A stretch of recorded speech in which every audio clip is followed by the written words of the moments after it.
guys, how you doing? This is Manga section. I'm here to bring you the review for One Piece episode 774. All this chapter was, we can break it down into 3 major points.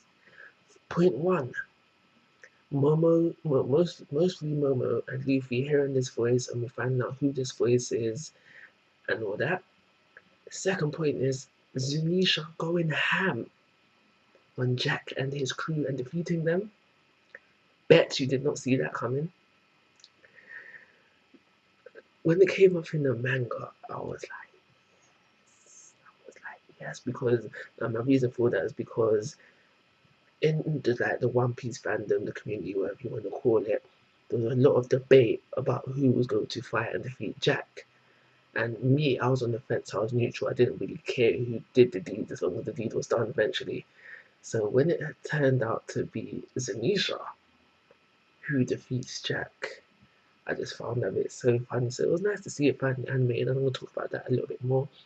And the third point was the surprise ending, which I will talk about in more detail when I get back to it. So yeah, the beginning was, basically just finding out why Momo and Luffy can hear this voice and who this voice is. Now Zunisha, that's who the voice was. Now, so what I'm going to talk about right now is the whole voice of hearing everything kind of thing, the ability that Gold Roger, Luffy, and Momo and Odin have displayed. Now, the reason why I'm going to talk about it here is because it's around this time in the manga where I came to the realization and I spoke about it for the first time. So I'm going to mention it for the fact that I might have anime-only watchers. The voice of hearing all things. I'm slowly starting to dislike this ability because I liked it the most when it was only unique to Gold Roger, because as far as we know, it's not a devil fruit ability. As far as we know, it's not haki, even though it could possibly be haki. It has traits of haki within it.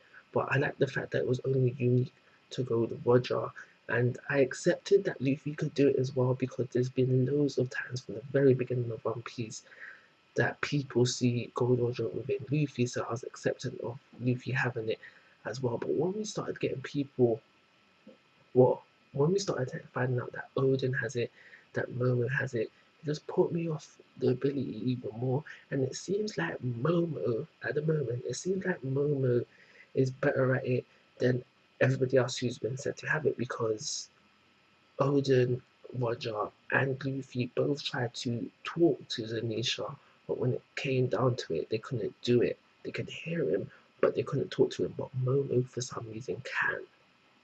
So yeah, like I said, the more people have this ability, the more that I seem to dislike it. So once Zunisha got his orders, one thing I do want to mention before I talk about the fight actually, and I forgot this, Zunisha speaks about a crime that he committed, and that's the whole reason why he was asking for permission. Now, I don't know what this crime is. It hasn't been addressed in the manga, so I am kind of quite interested. Like, what did Zunisha do to be banished to only walk in, and who set this punishment on him? Hasn't come up in the manga, and I hope it does come up at some point because I am quite interested to find out. So the whole scene now with Zunisha beating Jack's crew, I hated it, but I loved it as well. The reason why I hated it is because it was too dragged out. I feel like they were just prolonging everything and it was just dragged out for the most part. But the end bit where he attacks them, because he knocks them into the water and then he attacks them. When he attacks them, and just the whole camera angle, and it was animated better than usual. Not perfect animation, but better than usual. I love that bit.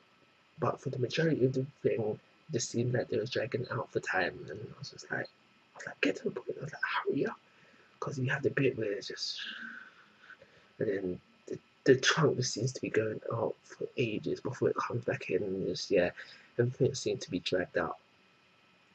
Last thing I want to talk about, we end off, and it seems like Scratch Apu has joined up with Kaido. Now, just remember the last time we saw him and he was face to face with Kaido, Kid, Kaido, Apu, and Basil. So it seems like Scratch has joined Kaido, but has he done this to try and save his skin, like on a temporary basis?